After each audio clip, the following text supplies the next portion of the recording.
Hello hi friends, வணக்கம். Welcome to ஆமுதல் கறி channel.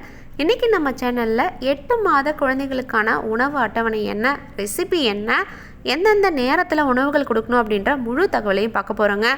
இதை கேட்டவங்க பார்த்தீங்கன்னா நம்மளுடைய ரொம்ப நாளாக சப்ஸ்கிரைபராக இருக்கிற ஜேபி நிவேதா அவர்கள் கன்சீவாக இருந்தப்பையும் நம்ம சேனலை ஃபாலோ பண்ணாங்க. இப்போ டெலிவரி ஆனதுக்கப்புறமும் குழந்தையோட ஒவ்வொரு மாதத்துக்கான உணவுகள் மைல்ஸ்டோன் என்ன அப்படின்றதையும் நம்ம சேனலில் பார்த்து ஃபாலோ பண்ணிகிட்டு இருக்காங்க.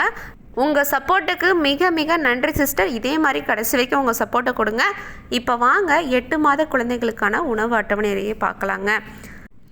எல்லா அம்மாக்களுக்குமே 8 மாத குழந்தைக்கு உணவு ஊட்டுவது கொஞ்சம் சவாலான விஷயந்தாங்க.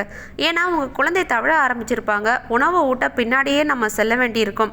பற்களும் முளைச்சிருக்கிறதுனால உணவோட அளவையும் நீங்கள் கொஞ்சம் கூட்டிக்க வேண்டியிருக்கும்.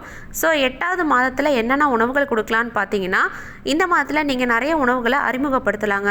உதாரணத்துக்கு பார்த்தீங்கன்னா காலிஃப்ளவர், ப்ரொக்கோலி, முட்டையோட மஞ்சள் கரு, ரவை உப்புமா, வெண்பொங்கல், ஹோம்மேட் செர்லாக் இருக்கு இல்லையா, சத்து மாவு, அதை கஞ்சி செஞ்சு கொடுக்கலாம். நிறையா வகையான பழங்களை கொடுக்கலாங்க. ஸோ நம்ம வீடியோவில் என்னென்ன மாதிரி கொடுக்கலாம் அப்படின்றத நான் மெனுவாக உங்களுக்கு சொல்கிறேன். அப்போ ரொம்ப ஈஸியாக புரியும். இப்போது நம்ம இமேஜில் பாருங்கள், காலை சிற்றுண்டி. இப்போ நீங்கள் 7 மணி இல்லைனா 8 மணிக்கே காலை சாப்பாடு கொடுத்துட்டீங்க அப்படின்னா ஒரு 2 மணி நேரம் கழித்து காலை சிற்றுண்டி கொடுக்கலாங்க. அதுக்கப்புறம் மதியம், மாலை, இரவு அப்படின்ட்டு 5 வேளையாக கொஞ்சம் கொஞ்சமாக உணவு கொடுங்க, அவங்களுக்கு செட் ஆகிற வரைக்கும். இப்படியே பழகிட்டு வந்தீங்க அப்படின்னா அவங்க போக போக நல்லா சாப்பிட ஆரம்பிச்சிருவாங்க. இந்த அட்டவணையில் பார்த்தீங்கன்னா 7 நாளைக்குமே உணவு இருக்குங்க. நீங்கள் அதை கரெக்டாக ஃபாலோ பண்ணால் போதும். காலையில் பார்த்தீங்கன்னா முதல் நாள் அது சண்டேவோ இல்லை மண்டேவோ உங்கள் இஷ்டங்க. ஸோ காலையில் ராகி கஞ்சி கொடுத்தீங்கன்னா காலை சிற்றுண்டியாக வேக வைத்த காலிஃப்ளவர், மதியம் பிளைன் கிச்சடி, மாலையில் மினி இட்லி, இரவு ஓட்ஸ் கஞ்சி கொடுங்க. அடுத்து 2வது நாள் பார்த்திங்கன்னா அரிசி கஞ்சி, அப்புறம் நட்ஸை கூழாக்கி கொடுக்கலாம். அப்புறம் மதியம் நெய் சாதம், ஃப்ரூட் சாலடு, வெண்பொங்கல். 3வது நாள் பார்த்திங்கன்னா திணை கஞ்சி கொடுக்கலாங்க காலையில்.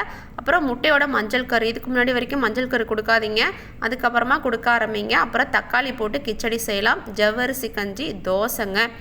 4வது நாள் பார்த்திங்கன்னா வரகு பொங்கல், பீட்ரூட் அல்வா, கேரட் கிச்சடி, அப்புறம் டேட்ஸ் பால்ஸு, குதிரைவாளி தோசை, இதெல்லாம் கூட நீங்கள் குழந்தைக்கு கொடுக்கலாங்க.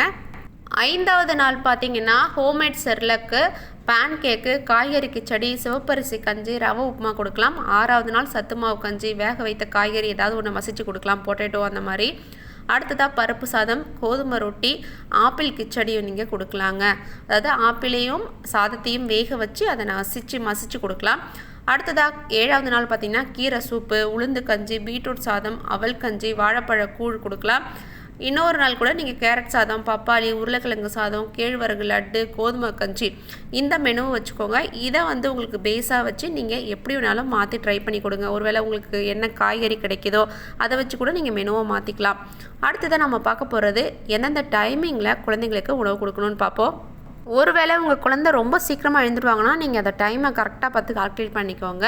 நான் காலை உணவு 9 மணிக்கு கொடுங்க. ஒருவேளை 7 மணிக்கு குழந்தை எழுந்திக்கிறாங்க அப்படின்னா தாய்ப்பால் கொடுத்து தான் நம்ம கூட்டிகிட்டு வருவோம். ஸோ 9 மணிக்கு காலை உணவு கொடுங்க. காலை சிற்றுண்டி 11 மணிக்கு கொடுங்க. மதிய உணவு பார்த்திங்கன்னா 1:30 மணிக்கு கொடுங்க. அதுக்கப்புறம் அவங்க தூங்கிடுவாங்க. மாலை நேர சிற்றுண்டியாக 5 மணிக்கு கொடுக்கலாம். இரவு உணவு கண்டிப்பாக 8 மணிக்கு முன்னாடியே கொடுத்துருங்க. கடைசியாக 8 மணிக்கு தான் நீங்கள் கொடுக்கணும். ஒருவேளை அதுக்கப்புறம் லேட்டாக கொடுத்தீங்கன்னா குழந்தைக்கு செரிமான பிரச்சனைகள் வரும். அடுத்த நாள் சரியாக சாப்பிட மாட்டாங்க. அப்படியே அவங்க உடஞ்சி போயிடுவாங்க. ஸோ முடிஞ்ச வரைக்கும் 8 மணிக்கு உள்ள உணவு கொடுத்து கடைசியாக நாங்கள் தூங்கும்போது தாய்ப்பால் கொடுத்து தூங்க வச்சுருங்க. ஓகே ஃப்ரெண்ட்ஸ், அடுத்தது நம்ம பார்க்க போகிறது உணவுகள் தயாரிக்கிறது எப்படி அப்படின்ட்டு அதோட ரெசிபிஸும் பார்க்கலாம். முதல் ரெசிபி பார்த்திங்கன்னா ஓட்ஸ் உப்புமாங்க. தேவையான பொருள் பார்த்திங்கன்னா ஓட்ஸ் 1/2 கப்பு, தக்காளி பியூரி எடுத்துக்கோங்க, நெய், தண்ணீர். ரொம்ப ஈஸி தான்.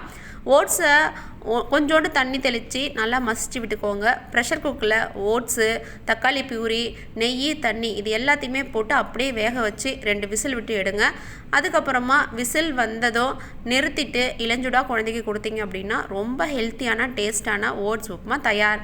அடுத்ததாக 2வது ரெசிபி பார்த்திங்கன்னா பனானா பேன் கேக். இதுக்கு தேவையான பொருள் பார்த்திங்கன்னா வாழைப்பழம் 1, முட்டையோட மஞ்சள் கரு, நெய்ங்க.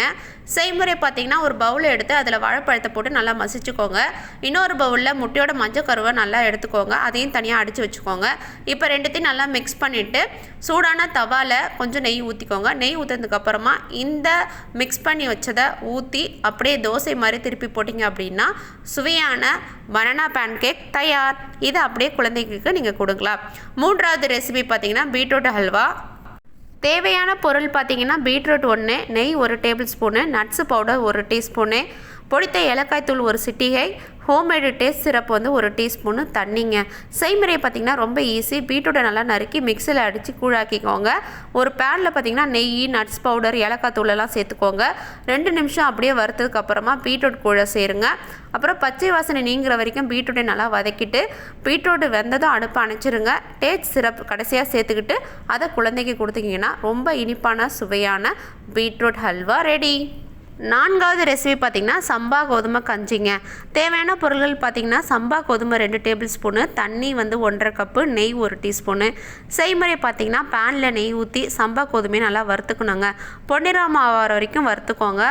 பிறகு மிதமான தீயில் வறுத்த அந்த சம்பா கோதுமையோட தேவையான அளவுக்கு தண்ணி சேர்த்துக்கோங்க. நல்லா கெட்டி பதத்துக்கு வர்ற வரைக்கும் கலந்துக்கிட்டே இருங்க. அதுக்கப்புறம் அடுப்பை அணைச்சிட்டு குழந்தைக்கு கொடுக்கறதுக்கு முன்னாடி தாய்ப்பால் அப்படி இல்லைன்னா ஃபார்முலா மில்க் இதோட சேர்த்து கொடுத்தீங்க அப்படின்னா நல்ல சத்தான சுவையான சம்பா கோதுமை கஞ்சி ரெடியாக இருக்குங்க. அவங்களும் விரும்பி சாப்பிடுவாங்க. 5வது பார்த்திங்கன்னா ராகி கஞ்சிங்க. தேவையான பொருள் பார்த்திங்கன்னா ராகி, அதாவது கேழ்வரகு மாவு 1 டேபிள் ஸ்பூனு, தண்ணி 1 கப்பு, அப்புறம் டேட்ஸ் பியூர் இருக்கு இல்லையா, அது 1 டேபிள் ஸ்பூனுங்க. இதுக்கு ராகி மாவு வேணுங்க. உங்ககிட்ட ஆல்ரெடி இருந்துச்சு அப்படின்னா அதை நீங்கள் எடுத்துக்கலாம். அப்படி இல்லைனா எப்படி செய்கிறதுன்ற செய்முறையும் நான் சொல்கிறேன். கேழ்வரகை நல்லா கழுவி அலசி ஒரு நாள் முழுவதும் நல்லா ஊற வச்சுடுங்க. ஊற வச்சதுக்கப்புறமா அடுத்த நாள் தண்ணீரை வடித்து நல்லா ஒரு வெள்ளை துணியை போட்டு அதை உலர்த்தி கேழ்வரகை வெயிலில் காய வைக்கணுங்க. அதுக்கப்புறமா ஒரு பேனை எடுத்து அதில் அந்த ராகியை போட்டு நல்லா வறுத்துக்கணும். மிதமான தீயில வறுக்கணும், ரொம்ப அதிகமாக வச்சிடாதீங்க. சூடு ஆறியதும் வறுத்த கேழ்வரகை மெஷினில் கொடுத்து நல்லா மாவாக்கி எடுத்துக்கோங்க. அதுக்கப்புறமா சுத்தமான காற்று புகாத ஒரு டப்பாவில் இதை பாதுகாத்து சேமித்து வச்சுக்கோங்க. இப்போ வந்து ஒரு பேனில் தண்ணி ஊற்றி நம்ம சொன்ன 1 டேபிள் ஸ்பூனு ராகி மாவை சேர்த்துக்கோங்க. நல்லா அந்த மாவை கிண்டிக்கிட்டே இருங்க. நல்லா வேகிற வரைக்கும் திக்காக உங்களுக்கு கிடைக்கும். அந்த மாதிரி திக்காக வந்ததுக்கப்புறமா 1 டேபிள் ஸ்பூன் டேட்ஸ் பியூர் இருக்கு இல்லையா, அதை கலந்து விடுங்க. 1 வயதுக்கு மேலே உள்ள குழந்தைகளுக்கு கொடுத்தா 1 ஸ்பூன் வெல்லம் கூட சேர்க்கலாம். அதுக்கு முன்னாடி வேண்டாங்க. நல்லா வெதுவெதுப்பாக இருக்கும்போது உங்கள் குழந்தைக்கு இதை கொடுங்க, ரொம்ப விரும்பி சாப்பிடுவாங்க.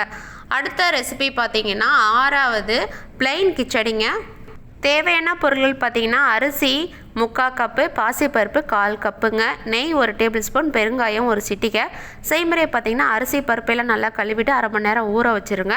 அதுக்கப்புறம் நெய்யை தவிர மற்ற எல்லாத்தையும் குக்கரில் போட்டு வேக வைங்க. 3 விசில் வர்ற வரைக்கும் வெயிட் பண்ணுங்கள். விசில் வந்ததும் அடுப்பை ஆஃப் பண்ணிவிட்டு ப்ரெஷர் நீங்கியதும் நெய்யை சேர்த்து நல்லா கலக்கி மசிச்சு உங்கள் குழந்தைக்கு கொடுங்க. ரொம்ப சுவையான ஹெல்த்தியான பிளைன் கிச்சடி தயார்.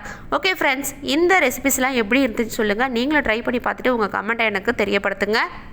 கண்டிப்பாக இந்த வீடியோ உங்களுக்கு ரொம்ப பயனுள்ளதாக இருந்திருக்கும் நம்புகிறேன். நாளைக்கு இன்னொரு இன்ட்ரெஸ்டிங்கான வீடியோட மீண்டும் சந்திக்கிறேன். அது வரைக்கும் நம்ம சேனல் பிடிச்சிருந்துச்சு அப்படின்னா லைக் பண்ணிக்கோங்க, சப்ஸ்கிரைப் பண்ணிக்கோங்க. பாய், டாட்டா.